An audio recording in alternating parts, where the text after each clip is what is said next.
Marah banget nih berita mengenai salah satu wanita yang dinikahi sirih oleh seorang Habib ya. Nah, aku nggak mau sebut namanya ya.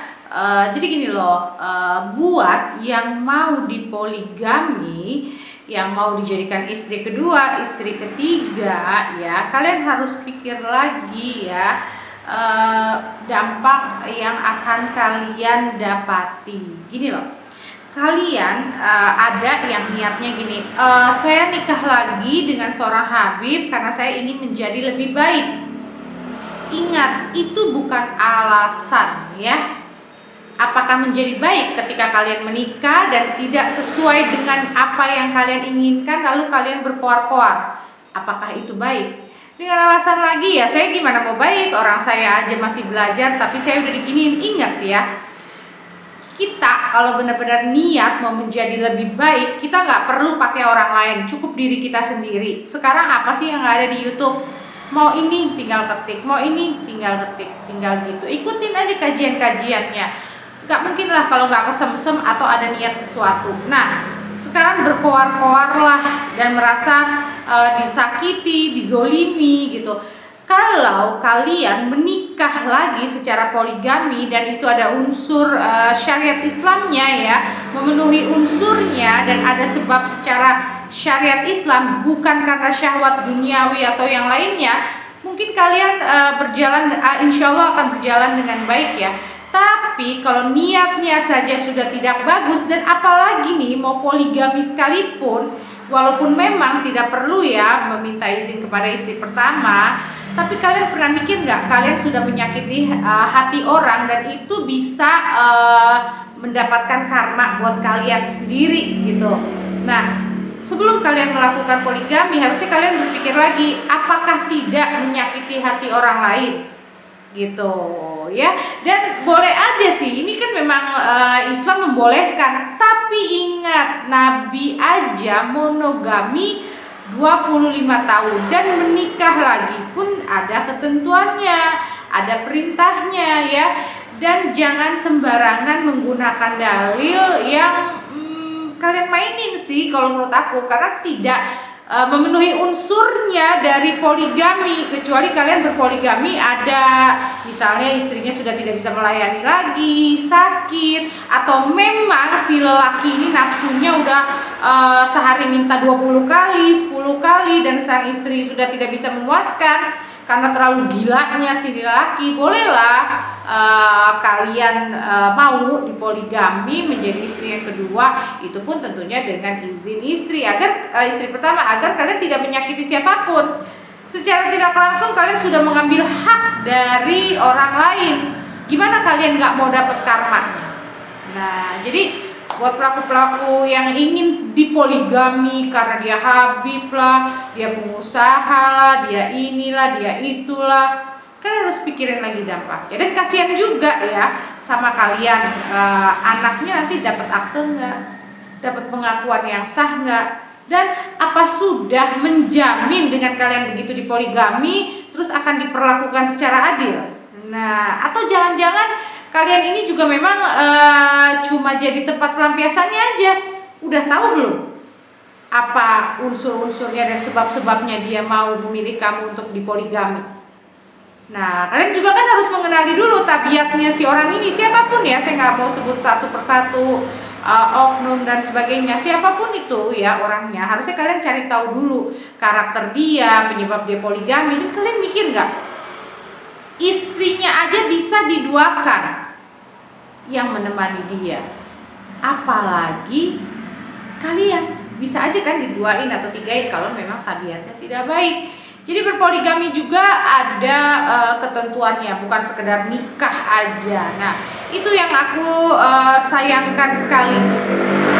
Nanti kalau kalian sudah tidak tercapai apa yang kalian inginkan, atau sudah mulai-mulai tidak sesuai harapan kalian, kalian berkoar-koar dan kalian selalu membawa-bawa agama gitu. Sedangkan kalian ini sudah mencoreng-moreng nama agama. Kenapa saya bilang? Karena saya itu udah terlalu muak, enak dan sebagainya, karena selalu membawa agama ya. Jadi agama jadi jelek kan kalau orang yang tahunya setengah-setengah atau seperempat-seperempat, jadi menilai agama Islam itu tidak baik. oh Islam tuh begini gitu. Coba deh kalian berpikir lagi. Kalau kalian benar-benar mau hijrah, mau menjadi baik, kalian nggak perlu orang lain, cukup diri kalian sendiri dan Allah. Kalian bisa datang ke kajian-kajian manapun. Sekarang kita di dunia yang canggih, ada YouTube, ada sosmed dan lainnya. Jadi ya saya bingung gitu kalau ada orang yang menuntut di KDRT lah, beginilah, di poligami. Kalian tuh nggak mikir apa ya, bagaimana rasanya jadi istri pertama yang dipoligami gitu, meminta izinnya aja sakit. Nah ini diem-diem tiba-tiba udah nikah, tiba-tiba ada juga yang udah punya anak. Terus kalian sekarang berkuar-kuar, kok saya nggak bela perempuan? Kalau salah ya harus disalahkan, harus dikasih tahu, harus ditegur, bukan didukung. Waktu kalian mau berpoligami, kalian nggak mikir dampaknya, kalian nggak ingat tuh ada istrinya di rumah, ada anaknya, gimana hak-haknya dia yang diambil. Nah penting loh kita tuh mengetahui lagi, belajar lagi tentang syariat-syariat Islam yang benar, yang baik. Bukan dilihatnya, oh poligami deh biar nggak zina, oh poligami deh kan boleh di agama. Nah loh, kalau nggak adil, si suami kamu yang ini nggak adil ke kamu maupun ke istri pertamanya, dia bentuknya bentuk kezoliman loh. Jadi kalian harus pikir lagi juga. Karena apa? Tetap kalian juga akan menjadi korban karena keegoisan diri kalian sendiri gitu. Apa sih enaknya gitu loh. Dan ada orang yang benar-benar ikhlas banget itu tanpa ada sesuatunya kalau di poligami. Nah, buat istri-istri pertama juga kalau memang masih merasa belum ikhlas, tentang itu ya, tidak kita tentang secara Islamnya karena di Islam diperbolehkan, tapi harus diingat bahwasannya di Islam pun ada ketentuannya, syarat-syaratnya juga ada gitu. Makanya sering-sering dengar ceramah Ustadz Somad, Buya Yahya, insya Allah hijrah nih jadi lebih baik. Jadi hijrah atau membenarkan diri atau mau menjadi lebih baik itu tergantung kita. Kenapa kita berharap dari orang lain? Bukannya Allah itu mintanya kita hanya berharap kepada Allah, bukan kepada manusia. Nah, sekarang kalau ada kayak gini apa? Bawa-bawa dengan kata hijrah, aku tuh mau hijrah, makanya aku mau dinikahi, biar aku dibimbing. Halo, apa orang tua kalian sendiri harus kalian nikahin yang membimbing kalian dari kecil, yang melahirkan? Nah, jadi kalian tuh harus pikir lagi. Sebenarnya tuh aku nggak pernah mau ya berkomentar tentang poligami karena aku juga bukan orang yang ilmu agamanya tinggi, aku masih sangat kurang. Cuma aku pelajari lagi tentang poligami ini, aku lihat YouTube-nya Ustadz Somad, Buya Yahya. Nah, di situ tuh ada ketentuannya gitu. Jadi tolong ya buat kalian yang mau nikah dengan si A si B dengan alasan mau hijrah lah, apalah, tolong please jangan bawa unsur-unsur hijrah atau agama ya.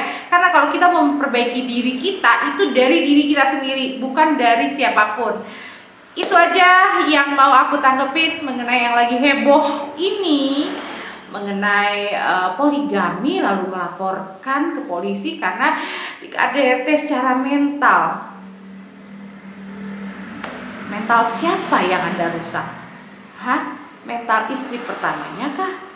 Atau mental Anda sendiri yang Anda rusak karena tidak sesuai dengan apa yang Anda mau?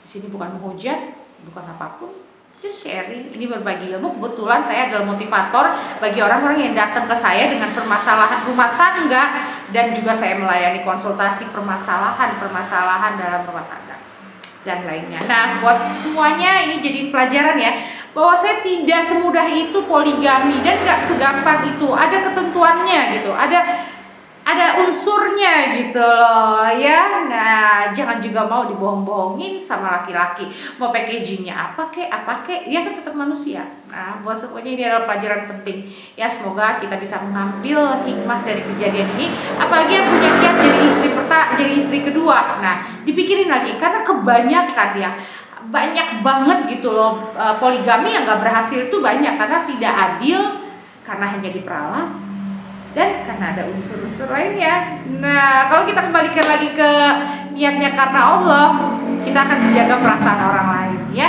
kecuali ada sesuatu gitu, ada unsur yang benar, ada salah satu unsur yang benar-benar ya memang ini harus gitu, karena sudah tidak bisa melayani lagi istri pertamanya atau yang lainnya.